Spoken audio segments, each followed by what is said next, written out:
Elections for two crucial U.S. Senate seats in Georgia will now likely determine control of the U.S. Senate in the new Congress. Republicans are projected to hold a 50-48 advantage in the chamber heading into the January runoff elections after GOP incumbents in Georgia failed to receive a 50% majority on Election Day.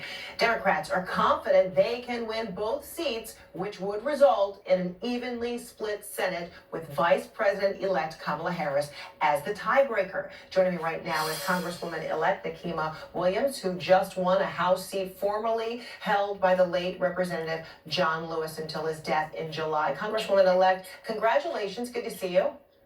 Thank you so much for having me today. Happy to have this conversation. Wonderful. So how confident are you about this runoff, these two runoff elections, which could very much potentially change the dynamics of the U.S. Senate?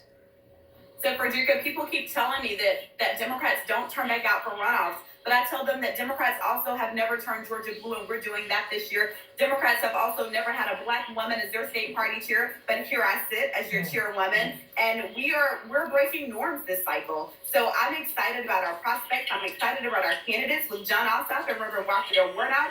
And we are doing the work on the ground. We're going to continue to build upon what Stacey Abrams made possible in this state. And we know that we can win for Democrats. And look at you, you're wearing your pink and green. You're an Alpha Kappa Alpha, okay? As is your soror sister, Vice President-elect Kamala Harris. You know, what was going through your mind last night, particularly listening to her speech, talking about possibilities, and she's the first, but she says she is not going to be the last.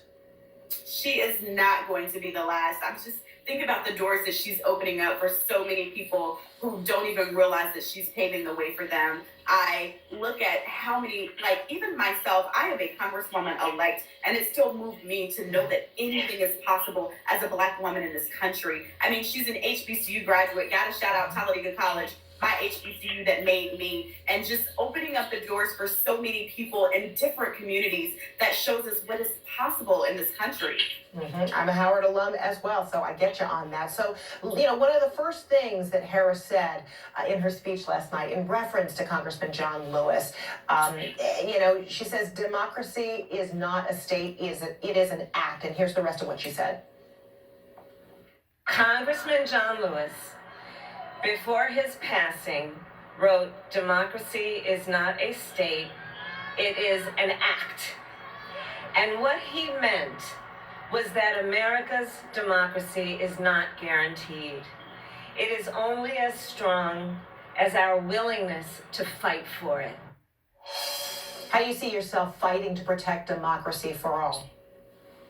We are fighting here in Georgia by turning out to vote. When the votes came in that put Joe Biden on the top here in Georgia, and they came from Georgia's 5th Congressional District, right in Clayton County, like I felt like John Lewis was speaking to us, and he was doing his happy dance in heaven, knowing that we are deciding the presidency, and we have the option right here by using our voice to decide the balance of the United States Senate. We are showing up. We're showing out in force. Black women have always been the backbone of this party, and now we have a black woman in the highest office of the land, and we're going to deliver on January 5th. All right, and you're swearing in just, 56 days away and counting? I know you'll be doing your happy dance, too.